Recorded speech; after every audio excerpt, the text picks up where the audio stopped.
మద్యం అక్రమ కేసులో సుప్రీంకోర్టు సంచలన తీర్పు వెలువరించింది.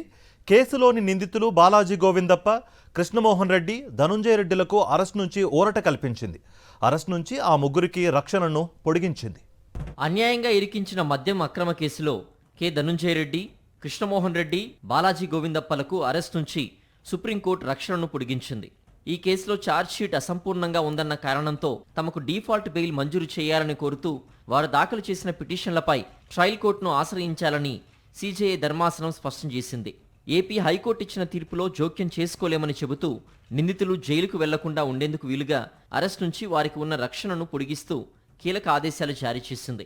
సుప్రీంకోర్టు ధర్మాసనం ఎదుట బుధవారం జరిగిన కేసు విచారణలో పిటిషనర్ల తరఫున సీనియర్ న్యాయవాదులు ఆర్యమ సుందరం, సిద్ధార్థ్ అగర్వాల్, ఎస్ నిరంజన్ రెడ్డిలు వాదనలు వినిపించారు.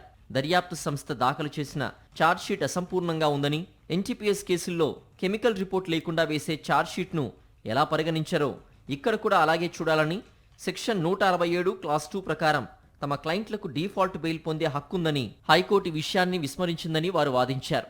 చట్టబద్ధమైన బెయిల్ ద్వారా బయట ఉన్న నిందితులను ఇప్పుడు హైకోర్టు తీర్పుతో మళ్లీ జైలుకు పంపాలనడం అన్యాయమని కోర్టు దృష్టికి తెచ్చారు.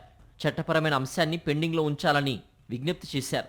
రాష్ట్ర ప్రభుత్వం తరఫున సీనియర్ న్యాయవాదులు ముకుల్ రోహత్గి, సిద్ధార్థ లూత్రా ఈ వాదనలని తీవ్రంగా వ్యతిరేకించారు. ఇరుపక్షాల వాదనల్లో విన్న ధర్మాసనం 2025 నవంబర్ 19 నాటి ఏపీ హైకోర్టు తీర్పులో జోక్యం చేసుకునేందుకు నిరాకరించింది. అయితే నిందితులు 2 వారాల్లోగా సంబంధిత ట్రయల్ కోర్టులో రెగ్యులర్ బెయిల్ పిటిషన్ దాఖలు చేసుకోవాలని, అప్పటి వరకు వారిని అరెస్ట్ చేయరాదని ఆదేశించింది. ఒకవేళ ట్రయల్ కోర్టు రెగ్యులర్ బెయిల్ నిరాకరిస్తూ నిందితులకు వ్యతిరేక తీర్పిచ్చినట్లయితే ఆ వెంటనే వారిని అరెస్ట్ చేయరాదని, ట్రయల్ కోర్టు తీర్పును సవాల్ చేస్తూ వారు హైకోర్టును ఆశ్రయించి అక్కడ హైకోర్టు ఒక నిర్ణయం తీసుకునేంత వరకు సుప్రీంకోర్టు కల్పించిన మధ్యంతర రక్షణ కొనసాగుతుందని ధర్మాసనం స్పష్టమైన ఆదేశాలిచ్చింది.